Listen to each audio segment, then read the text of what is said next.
Are we making noises? We are. Oh yeah, I can see. That's right. I can see the. Right, meeting Rod. Did you correspond with him before Redmire? Yes.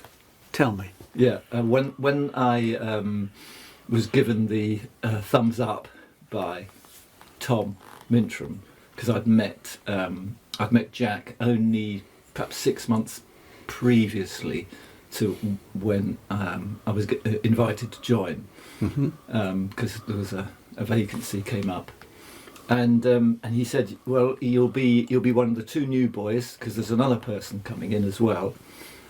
This was in the winter of '72, so this is January '72. He told me that, and I said, what's his name? He said, Rod Hutchinson. I said, do you know that name? No, I've never heard that name. He said, he sounds like a bit of a character. I get these sort of slightly crazy letters from him. This is Jack talking now. And I said, could you give me his address? I'd like to write to him. And because if we're both, starting again somewhere new, it would be great to, see if we can come up with some ideas about how we might tackle Redmire. And so we started to write. About once a month, right. and the writing got more and more kind of shambled as we got nearer and nearer June.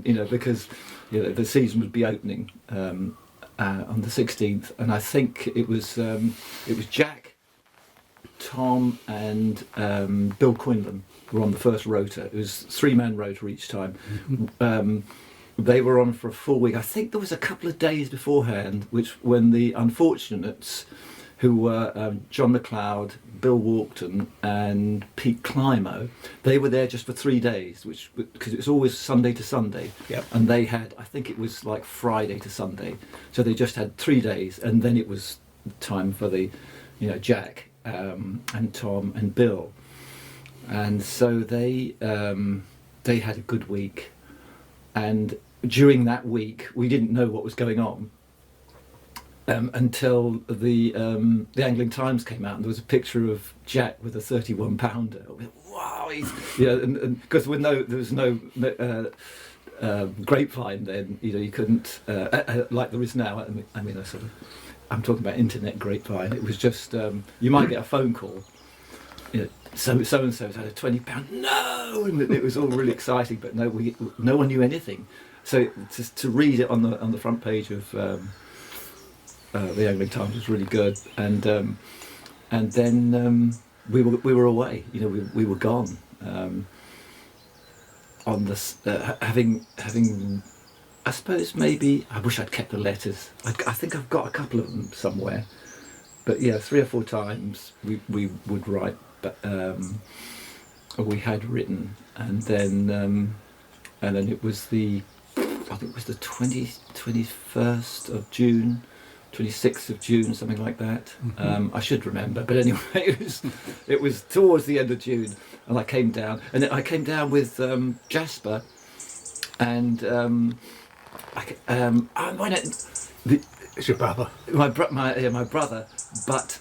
This is an interesting little aside from my first day at Redmire. I didn't go straight to Redmire because they were going carp fishing to Landrindod Wells. Yep.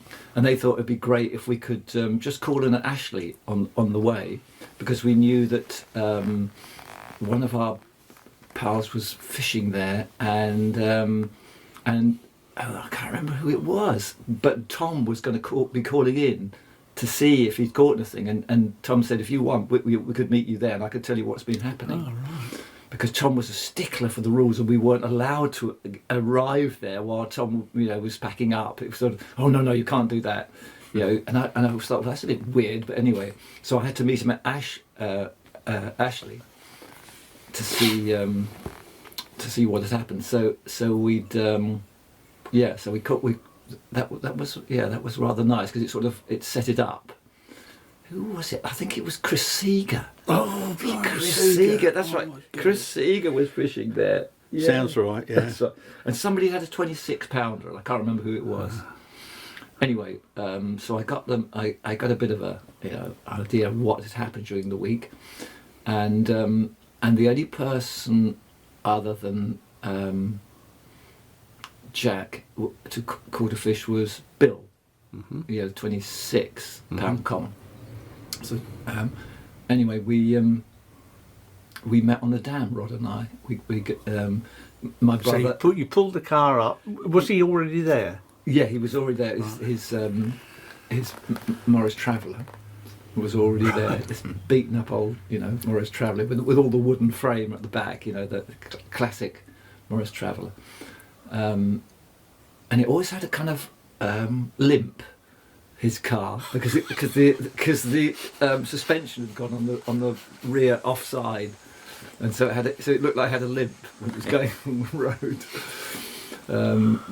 And anyway, yeah, he was on the dam. He was wearing a big ex-army greatcoat. I remember this, great, and he was just with all that sort of hair he had, and he was just sitting down, just gazing out at the water on the dam track, and I came down.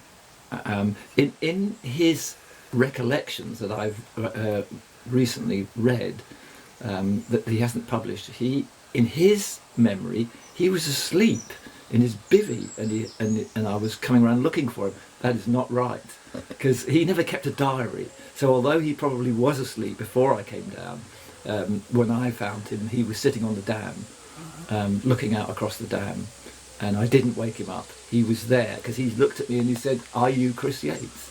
And I said, "You must be Rod." And he didn't get up. I just went over to him and we shook hands, and I said, "Did you get a fish on hemp in the end?" Because he was telling me he'd been trying to catch fish on, practicing as it were, with small baits. He was already experimenting with small baits, and he was going to see if he could catch a winter carp, which was one of those things that very rarely happened back in the 70s, because we had proper winters then apart from anything else. But no, he hadn't caught. Yes, he'd hooked a carp. He'd hooked a big carp on hemp, and lost it. So he was going to give hemp a try. What did you have in your bag? In my bag, I had maggots, because that's what they were catching them on. But I also had pond snails. I thought pond snails would be, so I had lots of pond snails, which I collected from my own garden pond, and and a few worms I dug up. That was it. That's all I got. Maggots, snails, and some worms. And Rod also felt that worms would be worth a try. Yeah. And that's all we brought, and not that much. I probably brought 2 pints of maggots for the entire week. We were there for 7 days, from Sunday to Sunday. Virtually the last week in June '72. So. And we were both very, very excited, and we both didn't know what the hell we were going to be doing or how we were going to do it. And it was that lovely kind of sense of anticipation, and anything could happen. And we had the whole place to ourselves, because it was a 3-man rota, and Bob Jones, not Bob James, Bob Jones, who was a school teacher, he was, because it was obviously still term time, in June, and he would get the weekend off, but we wouldn't see him till the Friday night. So we had we had it to ourselves until the Friday night. So we had virtually 4.5 days. We arrived at midday. You could arrive at midday on the Sunday, and the others had to be off by midday. So and we used to always, except when Tom was there, we would always arrive before to see what had happened. We'd always have a good chat. What was the weed like that year?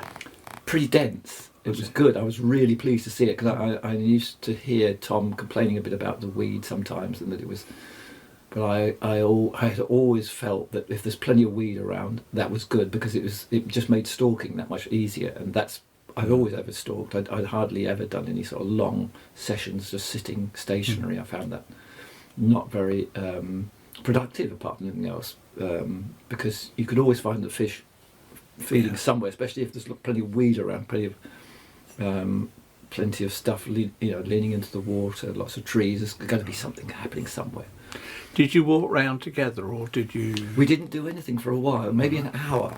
We were just sitting, just talking. Did you see any fish? And that was the great thing. I'm sure I must have told you before, because these bubbles started to come up. quite a few bubbles, and our eyes were getting bigger and bigger. And then suddenly this common. It was grey. It was an overcast. Right. There was, and it hadn't been sunny all day. It was just a lovely soft grey day, and this common, probably a mid-20, just came up no more than 25 yards from us, and just did a half turn on this, and went down again. And this great ripple spread, and Rod's reaction was classic. He just said, "Baby," and then he went off to get his rod. He said, "I'm not hanging around here any longer. I've got to get my rod." And it was just so good, and he was so completely, blown away by that as I was. But of course, I'd been there before. He'd not been there, but I'd sneaked round it 2 years previously in '69. On the way back from Landrindod, I had a friend who used to know someone who worked at the house, and he kind of got us in that way. And we called in September on the way back from Landrindod, and so I had seen a carp roll at Redmire, and I'd been to Redmire, and and in that we had to sneak around. We weren't meant to be there, but there was somebody fishing when we were there, and it was Bill Quinlan, but he was asleep, and he never knew. Four of us. There would be Jasper, my brother Nick, and this friend of ours who also Morris Traveller. We were travelling in his Morris Traveller. Pete, that's his name. Pete. He was not one Pete of Smith. No, it wasn't Pete Smith. I can't remember his second name, but anyway, he got us in there, and Bill Quinlan was asleep on his bed chair in his bivvy. Well, it wasn't a bivvy; it was just a tarpaulin thrown over a brolly, and he was so deep asleep. We thought, that's all right. We'll just carry on. Just 69 baits. Now, did you really use jelly beans? That was Rod's idea. Yeah, jelly tots. Jelly tots. They were. Explain what were they like? They were a bit like a sort of soft Smartie, kind of, and also jelly babies. He tried that was his idea, but I thought licorice all sorts would work. So and we would try all sorts of things, and then now and again we'd have he'd get pickups, but I think he did get one on a jelly bean. Yeah, he did. But in the first week, we weren't quite so radical. We were just thinking we were going to get them on a traditional bait. It wasn't till later we started to use all that stuff. Although I did have an artificial moth. I brought a moth because and with my Mark IV Avon, I could cast, which was like it had the action of a sea trout rod.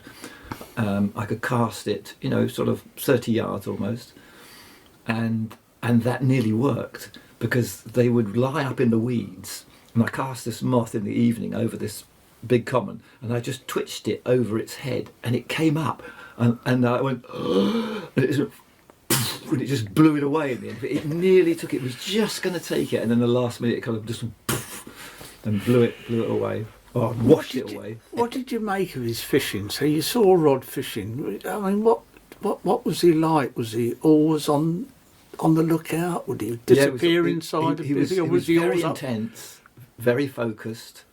We were both up trees a lot of the time. We spent a lot of time up trees. Me, and I always fancied the east bank. That was my favourite bank. He was almost always on the west bank, which had more willows, more climbable willows, and alders. You had the islands on that bank, yes, on the west bank. So he was often up those trees, and I was on the trees on the other side, but up towards the shallows. And I just liked that side. And it was good because that meant that that's my territory. There was a sort of, there was this line down the middle, this dividing line. Okay, that's the Hutchinson side. He's got the west bank. I've got the east bank. Can you remember the first big fish he caught while he was with you from Redmire? The first one he caught? No, the first big one he caught. Yeah. It was the second week. The first week, we just wanted to catch a carp. Yep. And he caught the first one. He was stalking up in the shallows, and it was so. I've got to tell you that's the first one, but then it makes the bigger one seem bigger, and that was a 6-pounder on a worm, and he'd had several takes and missed them, and Right. finally got one. And I was on the east bank, and I saw him strike. I saw him up the tree, and I saw the line going, and then there was a splash, and it wasn't a big splash, but it was a carp. And I just shouted, "You got a bloody Redmire carp, haven't you? To get round here now, bring the net. I'm never going to land it from up here." So, and it was £6. It was fantastic, and that was we had to celebrate that. It was great. Mm-hmm. But then that morning, I just hooked my first carp and lost it, and by then I'd with encouragement from Rod, I'd just said, "I think this might, I'm going to give this a try." So what's that? And because I always used to make the same breakfast every morning. My fishing breakfast was scrambled egg with sweet corn, which was a nice mix on a stove. But before I chucked this tin of sweet corn in with my two scrambled eggs to cook, I said, "What do you reckon? Do you reckon that sweet corn would work? It might be worth a try." That's all he said, and I thought, yeah, I reckon it will. And that evening, I hooked a carp. Was it in the evening? No, it was in the morning. The next dawn, I had a fantastic run and broke on the strike because I was so excited, and that was it. And then Rod got a £6, and then the next evening, I got a 11-pounder on sweet corn, and that started me rolling. But he didn't get the best. I think I had about maybe 10 commons that night, until the end of that week, and the best was 16, which was like a monster, and it felt like when we first saw it roll, it might be a 30-pounder. And he did catch quite a few, all on sweet corn too. Right. So we were rolling, and then the next week we had to wait 2 weeks, which we could hardly bear, and we wrote twice each during those 2 weeks, exchanging all kinds of ideas. And we came, and he said straight away, I'm not going to fish with sweet corn. I'm going to try something else. You stick with your sweet corn. I'm onto something already. And he'd already, he didn't tell me what, but I just thought, great. And he had a 25-pound common, probably on the Wednesday of that second week. And there's a picture in Casting of the Sun with Bob Jones, who was there for that week because it was the beginning of his summer holidays. He's up to his waist in water with the fish in the net, and there's Rod holding his rod. It's a great shot. Yeah, and It's a he's got great that. shot. He's got that sort of expression of triumph and joy, which is wonderful. And we both caught. We both had our first 20s that week. I caught a 21 on sweet corn, and he had his 25-pounder on a baked bean. He decided just to in tomato sauce, just straight out. tinned pulse. It was baked beans. But I didn't discover that for another couple of weeks. Of course, this is years and years before the herring, so they were directly directly on the hook. Yeah. What kind of hooks were both you and Rod, using? Can you remember? Hooks is hook. The very idea of hook makes me wince because I lost so many fish. That week, Not to your hooks. that week that I came, but I had great faith in Model Perfects, Alcock's Model Perfect. Yeah. In fact, my first 20 was on an Alcock's Model Perfect, and when I got it in, it opened quite a lot because they were quite soft metal. And I'd never had fish that just fought quite as hard as those Redmire fish, and that's why I wasn't really prepared. But before I landed that fish, I'd had maybe 3 or 4 hooked. I could have had 6 20s before Rod had even arrived. He didn't get down there till the Monday, and I'd lost 6 fish, and they all come off the hook. And I was using Jack's and Tom's favoured hook, and Bill Quinn, and they all used low water salmon hooks. And they showed me what they were doing. They were solder blobbing the ends of the shank. They'd cut because they were long shanks, so they cut the shanks down, solder blob, and then do a whip the line on. You could master the Domhoff knot, could you? In 72. It was the Domhoff knot. That's right. But I liked a short shank hook, and that was that was stupid. I like them really short, so it just looked like a U. That was, and why I did, I just do not know. And I lost. None of these fish stayed on, but they were all big fish. So and I lost 6. 2 of them I hooked them right under the bank. So when Rod arrived, I said, "You won't believe it. I'm in tears. I've lost 6 fish." Great, and he rubbed his hands. I'm so glad you haven't got anything yet, because if they're feeding, it doesn't matter. You're going to catch one, and we're going to have a great week. And he was just really happy to know they were feeding. So, Talking about Rod being in the water, just tell us the tale, that incredible tale of hooking that. What plainly, as we were coming into the colder months, what plainly you both thought was a possible record carp, and you had a dinner appointment that night. And just explain the story, because Rod went in twice, did he? Yeah, he went in twice. This was this one of our most epic epic adventures.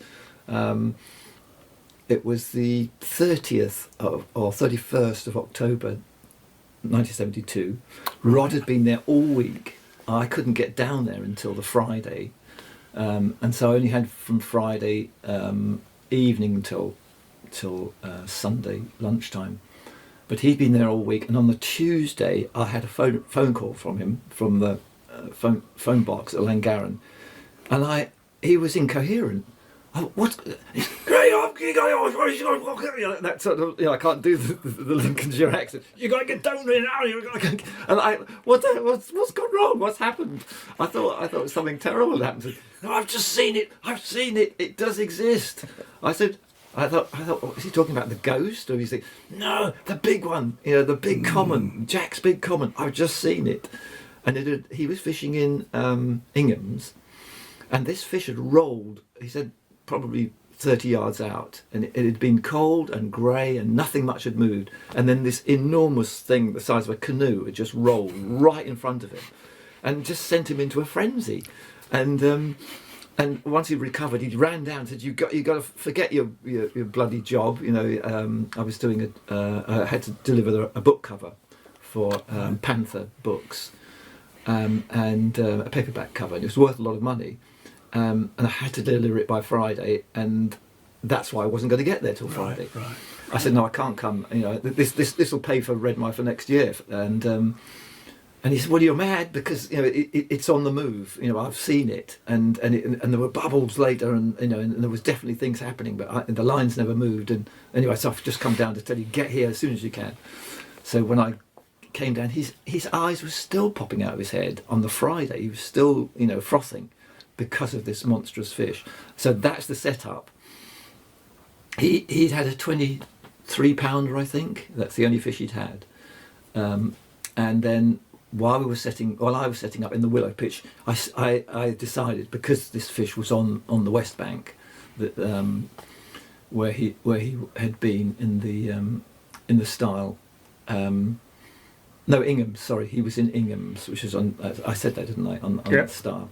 On the East Bank, sorry. So I decided, I was going to be an East Bank person, and with his permission, of course, and I was going to fish the willow.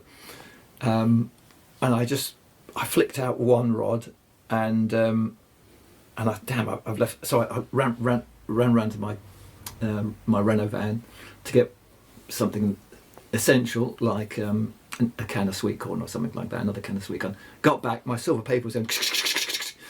And Ron, I got you, jammy bastard! First cast, and it must have gone 70 yards at least. But it wasn't a big fish; it was 14-pound common. No, we got it in. But it was got it in. And then the next morning I had a 24, also on sweet corn. And by then Bob had arrived. He was just there for the day, and Bob landed it, and Rod, we were having a cup of tea. In fact, I remember, because we were just discussing the monster, and we were all sitting in my pitch, in the willow pitch, and I'd made a cup of tea with a gas stove, and and it was really nice, because we were just sort of reminiscing on the season so far, and we thought we'd done quite well. Rod had 2 or 3 more good fish, and now I think he was sort of like 2 20s ahead of me, which I thought was I gotta try and keep up with him. Yeah. But then he was always on the go. You know, he was exhausting to fish with. It was great, and then my silver paper just went off. You know, and I remember. In fact, I remember what this brought it back. The words, because we'd been watching this bubbler out off the willow pitch, and then I said, it's getting closer to where I cast that bait. It's getting very close. And then I said, do you want a cup of tea? And I just put the gas stove on to make another cup of tea. And then Roger said, there you go. And the silver paper was going, because he watched the silver paper rise up to the butt ring, and they made that lovely hiss. And then they both stood up and stood back as I clicked over the pickup on the Mitchell 300. Boom! And there was just this. It just sat there and just slowly came up to the surface. And the water by then, it was cold and it was black. Redmire had gone sort of black because of the cold. You could just see this big gold shape come up because they go that, that lovely tone later in the year, and it just looked like giant goldfish. And it was a 24-pound common, which fought quite hard but didn't take much line. And then this story's going on too long, because then Bob went home. We'd been invited for dinner that evening by a couple we'd met in the local pub, who were a really nice couple, and said, "Come for supper. You need a hot meal. You've been there, all week." I said, "I." This was on the Friday night when we'd seen them first, and yeah, they so we were due there at 6 o'clock, end of October. It would be almost dark at 6 o'clock, and but then about 5 o'clock. I just said to Rod, I'm going to get one. I'm in the wrong place. I was fishing on the island. I'm going to get one there. And I pointed it out. I said, that corner of the dam. I'm going there now. I'll call you in a minute. And he gave me that look, because he knew that now and again I would have this feeling. And nearly, not every time, but most times it would work out. So I went round, sat on the corner of the dam where the old there's a stump there, a tree stump there, flicked out a bait with a quill float in about 5 foot water, right under the rod tip, and just sat there on not on the tree stump, but sort of behind the tree stump. So I was hidden and kneeling on the ground, watching my float. I thought, right, I've got half an hour, and we've got to get going. And within 4 or 5 minutes, there was a bubble came up, just one bubble, and I just thought, yeah, that's good. And then another bubble, and another bubble was not in the same place, so you knew it was. And then the float kind of stirred, and it just sort of went away. And I just thought, this is just too good to be true. Boom. And it started to go. And because there was no weed, I was using 6 pound line, which was obviously a mistake. I had a lot of 6 pound line. It was probably 150 yards on a full spool. I'm surprised. And because it was new, it was a new spool, and a new spool of 100 on top of what was old line underneath. So I had about 50 yards left from the previous lot. So there was a knot in the middle, and that knot went through. I felt it go through the rings after about, scooted up, just went straight down the middle of the pool. And Rod, I didn't have to shout. Rod said, I can't remember. He was some kind of disparaging comment because he was screaming clutch, and he came round, and I said, I think this is going to take a little while, because I said it's not stopping, but it's slowing. And eventually there was this long kind of the rod top just throbbing, and then I started to get a little bit of line back, but it had taken nearly every inch of line. It gone 2/3 of the whole length of Redmire, but right down the middle, and quite slowly. And then it started to come back, and Rod was looking at it coming back, and looking at me, and I could tell what he was thinking, because of what he'd been going on about ever since I'd arrived. And it came up underneath the rod tip, and the rod just went over, and nothing happened. And he said, well, go on. And he had a big landing net. He'd built it in the close season before. It was gigantic, because he'd always felt that, if we were going to hook a big fish, he needed to have the net that would cope. So he pushed the net down, and I said, it's not coming up. It's just sat on the bottom. It'll come up. And I wound down, pushed the rod under the water, and started and lifted, and it just went, and then off it went. And it took nearly every inch of line, dead slow, right up the middle, and took another maybe 10-15 minutes before I got it back to the dam wall again. And then it ran over to the right slowly, and then it ran over to the left, and then it went into the corner. And I said, Rod, you've got to frighten. This is when he went in. is going towards where the old weed filter used to be, where the overspill was. Yeah. And I said, just make a lot of noise, just splash your net. He said, I'll do better than that. He just jumped in. Not in the deep water, I hasten to add, because it's quite shallow, just where but he was splashing about in there. And but when it went over the other side where the snags were, on the willow pitch side, it was running along the dam wall, and I was running along with it, holding the rod over the bushes and shrubs and the brambles, and I was having to lean right out to keep the line away from everything. And he was going towards the snags. I said, and Rod overtook me. I said, just make it, do it again. And he went in, and that was deeper there. And so there was a lot of commotion, and it drove the fish out again. And by then, it wasn't just Rod; it was me as well. I mean, I was convinced this was it. This was, this was the big fish.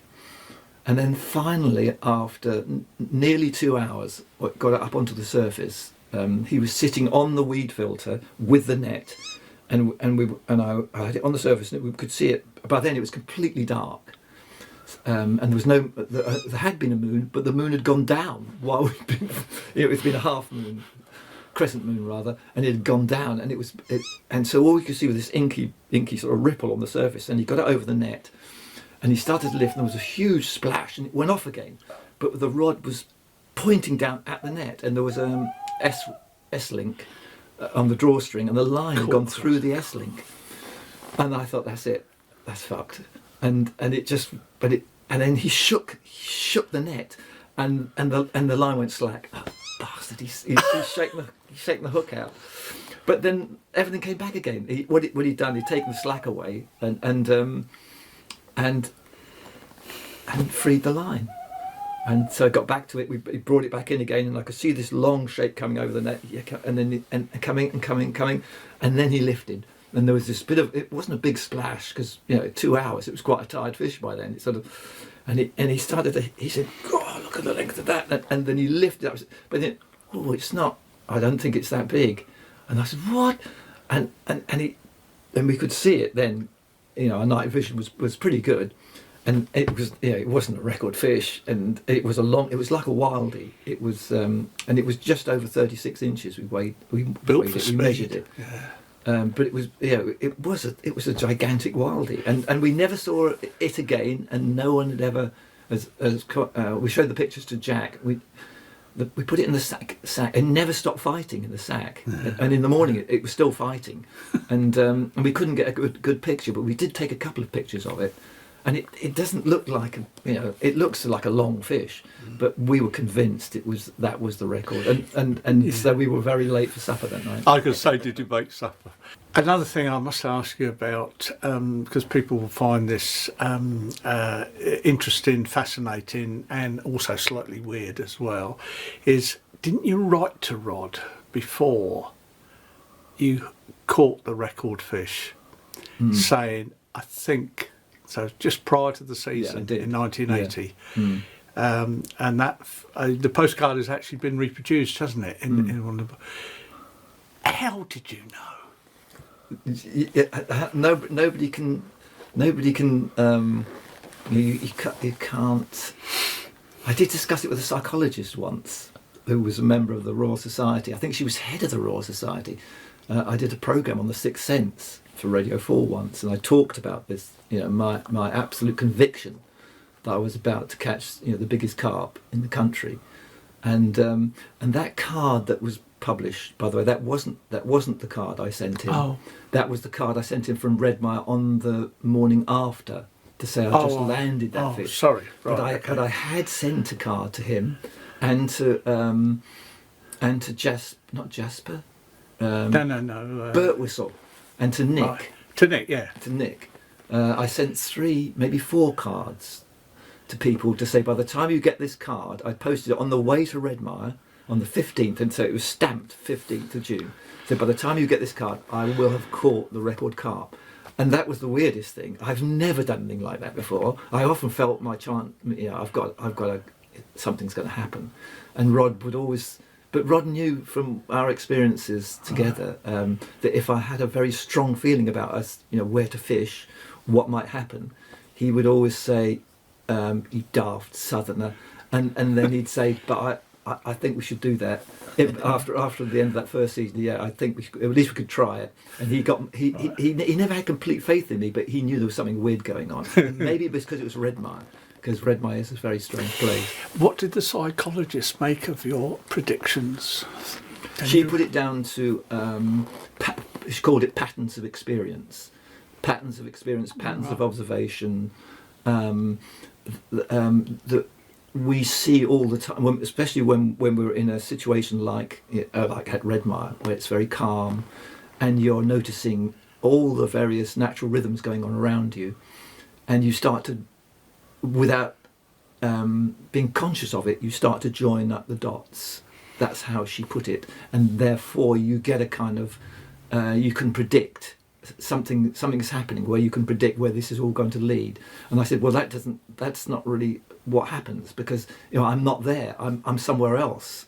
I was at home, and I suddenly knew I was starting to get quite this very strong conviction that when I went to Redmire, I would catch this fish, and as I said, told Rod, and by then he had more faith in me by then.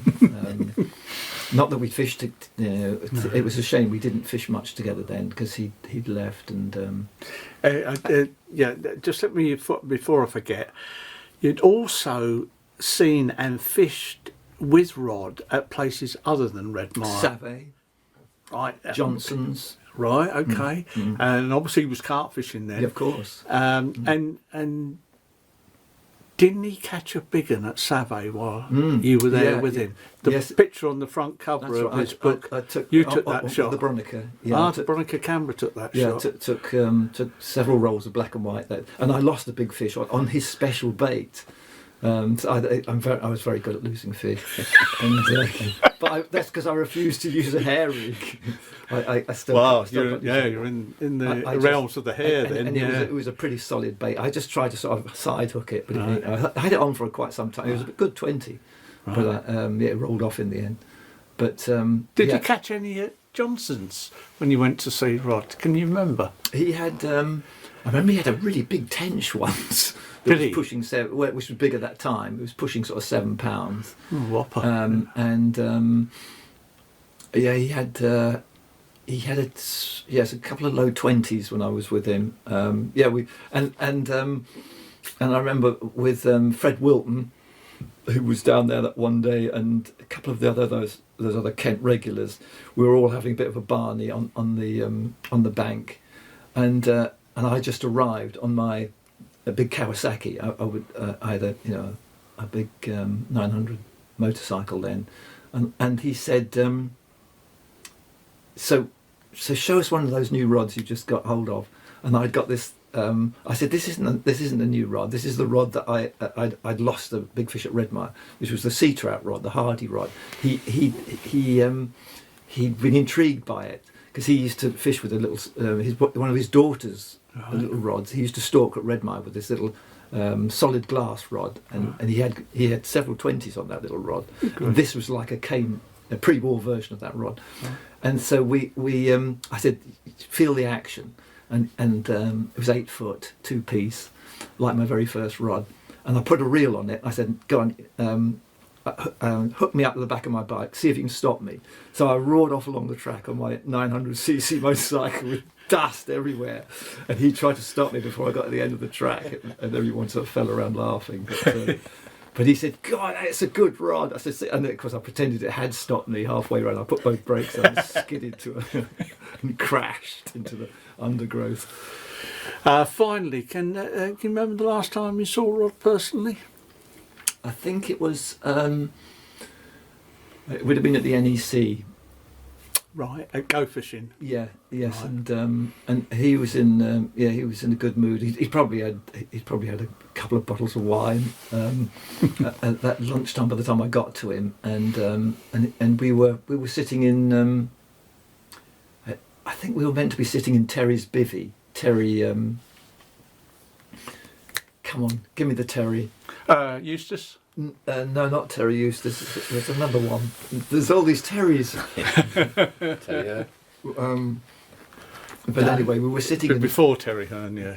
yeah. No, it was Terry Hearn. Oh, was it? Right, It okay. was Terry Hearn. Yes, Right, okay. yes, it was Okay. Terry Hearn.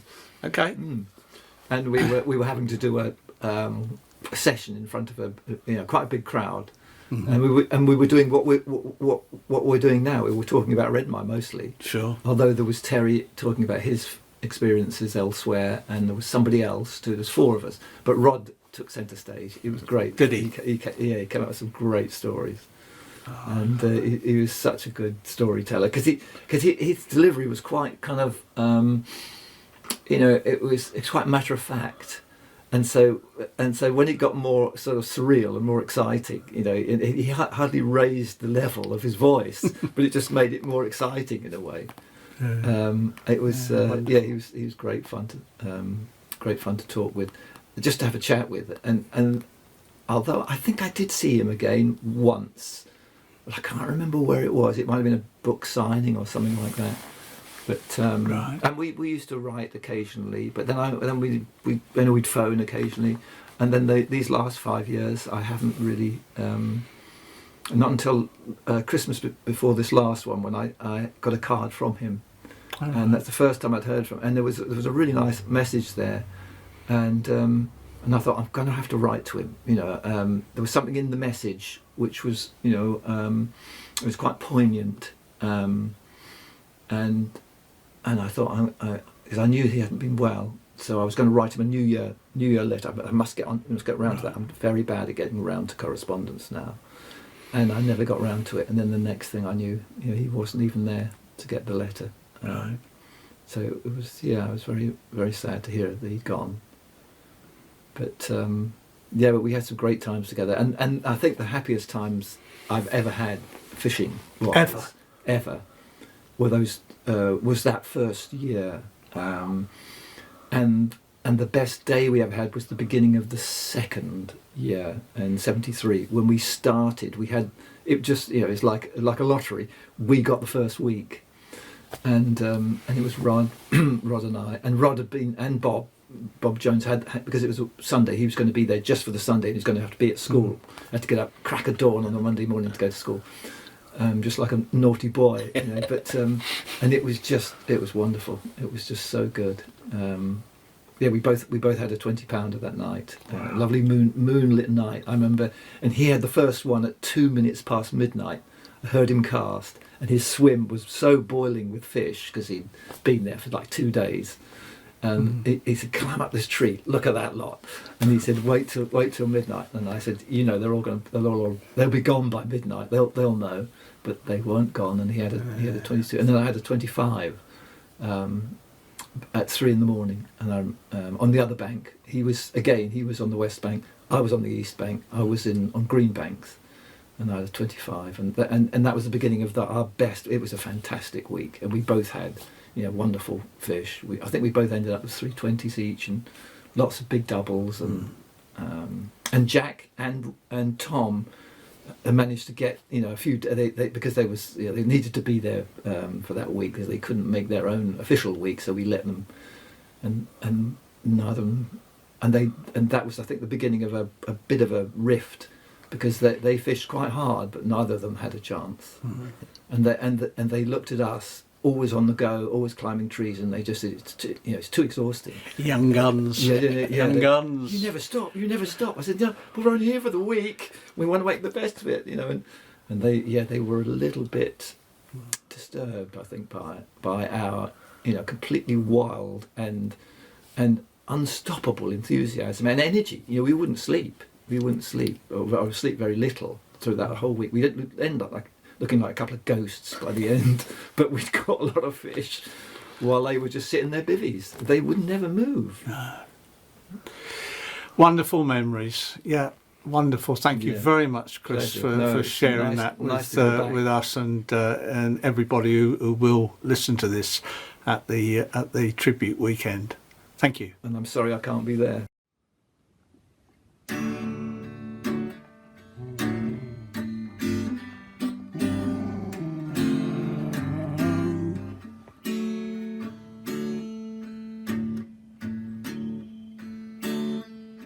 All I don't go straight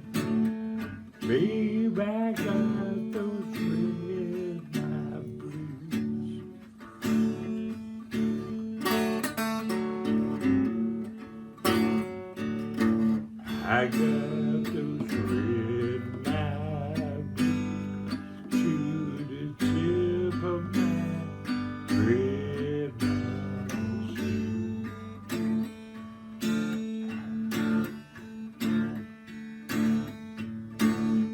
And I won't be happy till put on my catfishing suit.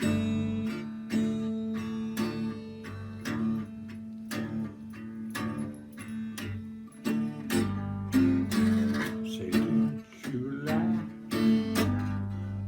knowing I'll be Redmire Pool? Leave that old willow tree tonight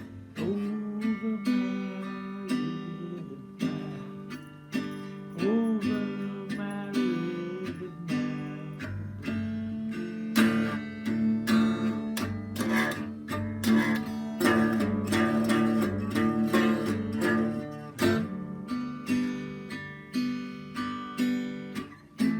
put all my catfishing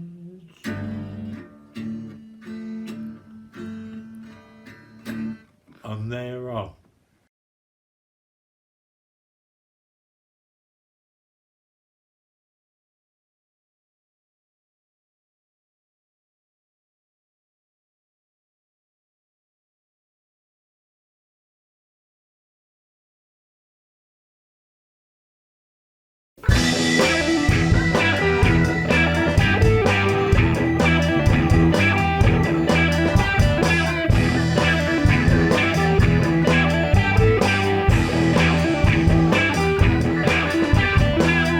Welcome to the world of new realities.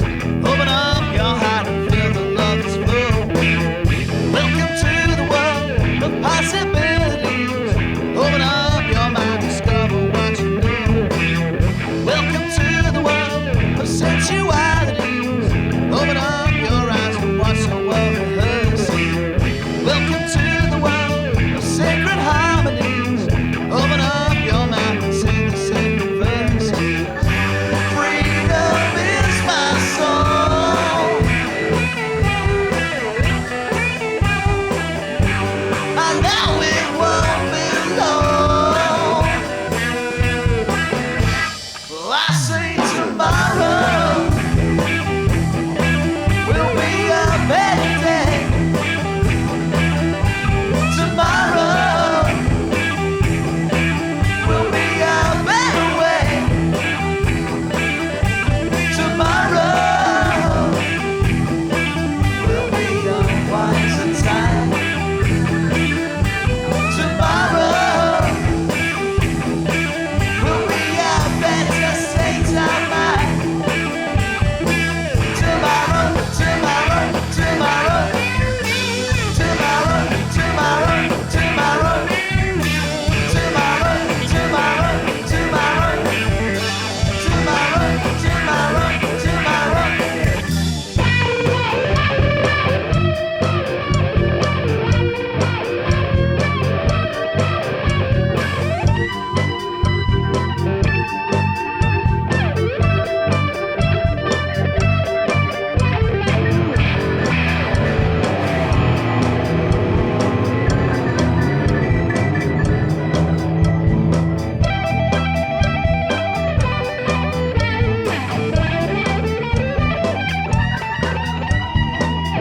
welcome to